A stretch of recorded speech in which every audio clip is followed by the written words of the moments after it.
Hi guys, welcome to the Wrestling Retrospective, and in this episode of the Wrestling Profile we'll be covering the Rated R superstar, Edge.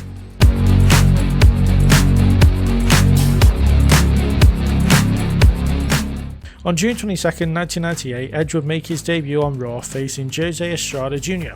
He would make his pay-per-view debut at SummerSlam later that year, teaming with Sable against Mark Miro and Jacqueline. Edge would then go on to join faction with Gangrel and Christian called The Brood. Fun fact about them, their theme song is awesome and it's on Spotify and you should check it out.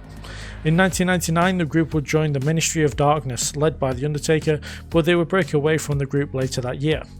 On the 24th of July 1999, Edge would win the Intercontinental Championship in a more unusual fashion, defeating Jeff Jarrett at a house show or live event.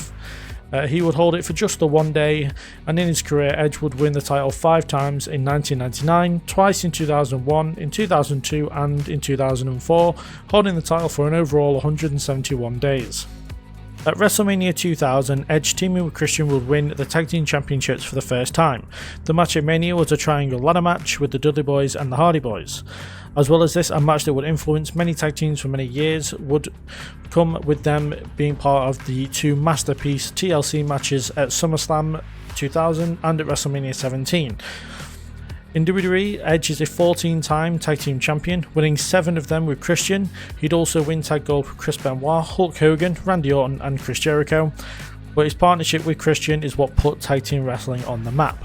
In 2001, Edge would win the King of the Ring tournament, defeating Kurt Angle for the crown, as he would become more of a fan favourite as a singles competitor.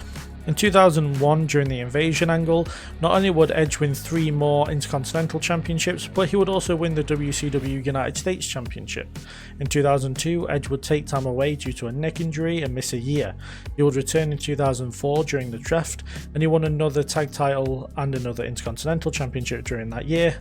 Then in 2005, he would put his targets more towards the World Heavyweight Championship. At WrestleMania 21, Edge would win the first ever Money in the Bank ladder match. This gave him a championship opportunity for a title of his choice whenever he wanted for up to a year.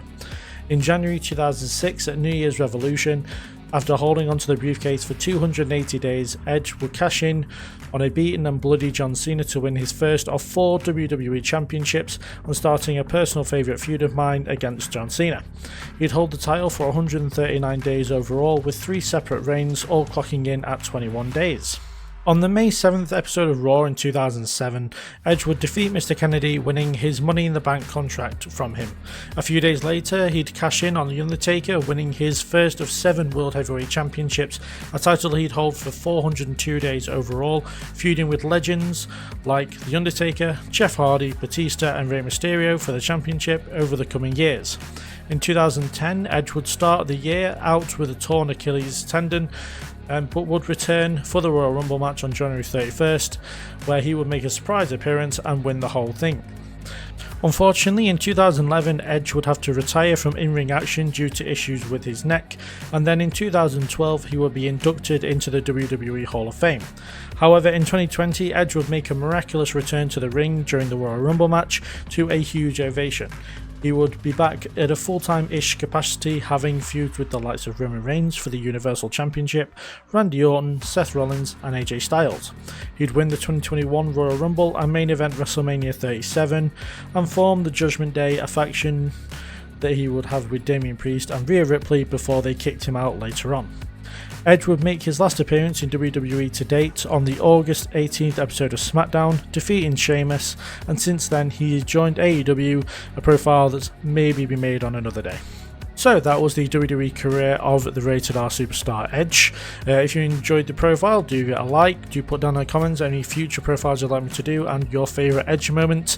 And yeah, thank you very much for watching, and I'll see you guys in the next one. See you later.